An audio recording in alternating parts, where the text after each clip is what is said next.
guys, welcome to Hip Hughes History. We're banging out some content for you. In the next couple minutes, we're going to go over NAFTA. That's right, guys. You're so excited to hear about the North American Free Trade Agreement. So let's do it gangster style. Thank you for the learning. Here we go.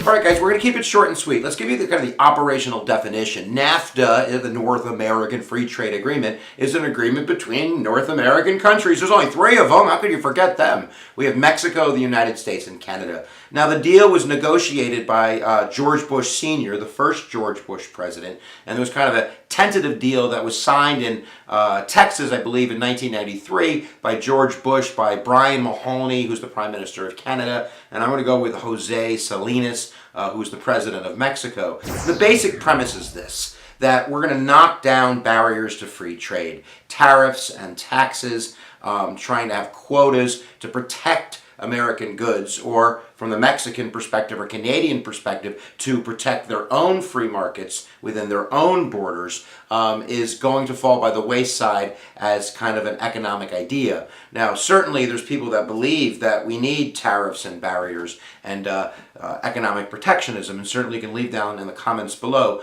I'm not picking a side. I'm just saying that maybe in the 1980s, the end of the Cold War, there's more of a view of kind of economic interdependence, globalization, that countries need to work together. And generally this is a Republican, a conservative idea, but Democrats as well, they're called New Democrats, Bill Clinton being the first big New Democrat president that's going to accept this more moderate economic idea. Not so much a leftist idea, more of a center-right idea. So the results are still out, but certainly in the business community, the Chamber of Commerce, they're going to point to the idea that trade has increased from, I don't know, in 1993 it was probably around 330 billion. It's probably about 1.3 trillion in the last few years. So trade has increased at a 300-400% increase. But certainly groups like labor unions are going to argue that that's at the expense of the loss of good middle-class manufacturing jobs. And that would be to the tune of about 700,000 American manufacturing jobs that have kind of fled the country.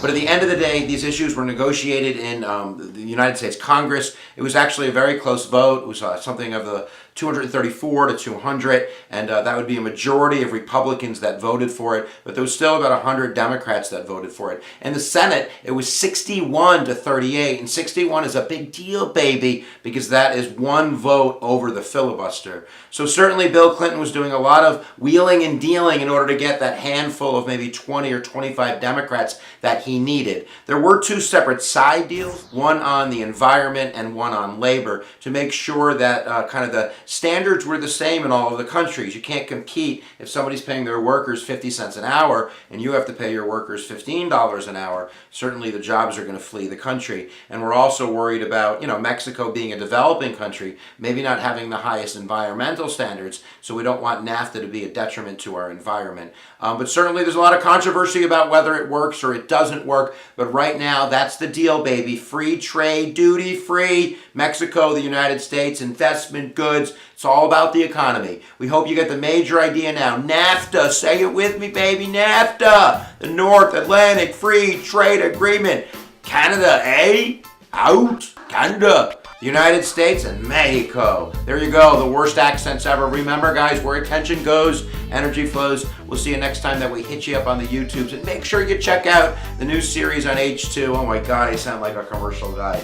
United Stuff of America, which is a new show all about artifacts in American history and how they tell really awesome narratives of crime and the presidency and engineering. It's a really great show, and you might even see somebody that you know on the television show there. There you go. 10 p.m. Eastern Standard Time, and I'm done talking to you. Where attention goes, energy flows. That one's for the learning.